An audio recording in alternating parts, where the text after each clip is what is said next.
pas me cacher plus longtemps. C'est clair que j'ai discuté avec des clubs, j'ai donné mon accord à un club, donc je garde encore l'anonymat.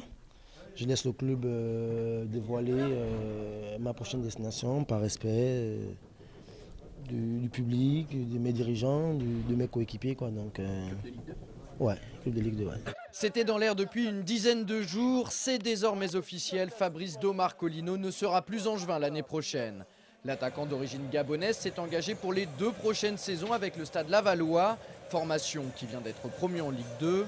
Le club du président Willy Bernard et le joueur se sont quittés d'un commun accord. Pourtant, Fabrice était sous contrat avec le SCO jusqu'en juin 2010. Les dirigeants angevins l'auraient donc libéré de sa dernière année de contrat pour service rendu, ce qui implique qu'ils n'ont pas touché d'indemnité de transfert. Arrivé au SCO il y a maintenant 3 ans, Do, comme l'appellent ses coéquipiers, avait été l'un des grands artisans de la montée de National en Ligue 2 en inscrivant la bagatelle de 26 buts lors de la saison 2006-2007. Pour leur ultime sortie de la saison en championnat, les protégés de Jean-Louis Garcia n'envisageaient rien d'autre qu'une victoire. Ils ont dû se contenter d'un match nul 0-0 sur la pelouse de la Lanterne Rouge, Reims. Pourtant, vendredi soir, les scoïstes auraient pu et certainement dû ramener les 3 points de leur déplacement en Champagne tant ils ont dominé les débats. Il leur a juste manqué un brin de réussite, à l'image ici de Floyd Haïté qui vient buter sur le portier adverse. Floyd Haïté, on le retrouve quelques instants plus tard, mais cette fois-ci son tir est trop écrasé. C'est ensuite au tour de Brunel, excentré côté gauche, de s'essayer, mais sa volée est une nouvelle fois repoussée par le gardien rémois. En embuscade, Jean-François Rivière ne se pose pas de questions et tente sa chance. Malheureusement, sa frappe heurte la barre transversale. En deuxième mi-temps, on prend les mêmes et on recommence à la baguette Floyd Haïté pour une frappe des 20 mètres.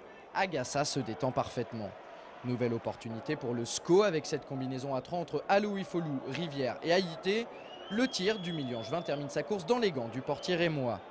Décidément dans tous les bons coups, Haïté transperce tout sur son passage avant de défier un Agassa qui sort une nouvelle fois à bon escient.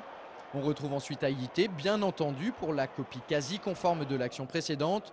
Cette fois-ci, il remise pour Alouifolou qui ne parvient pas à tromper la vigilance d'un Agassa omniprésent.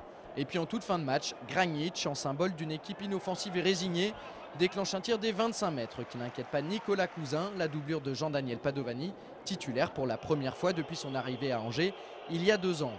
Score final 0-0 entre les deux équipes. Angers engrange un point qui lui permet de remplir ses objectifs fixés en début de saison, à savoir atteindre la barre des 53 points et terminer à la 7e place du classement. A noter que lors de cette 38e et dernière journée de championnat, Montpellier et Boulogne ont composté leur billet pour la Ligue 1. Ces 2 formations ont rejoint Lens qui était d'ores et déjà assuré de retrouver l'élite la saison prochaine. Dans le bas du classement, c'est la douche froide pour Amiens et Troyes qui accompagneront Reims en national.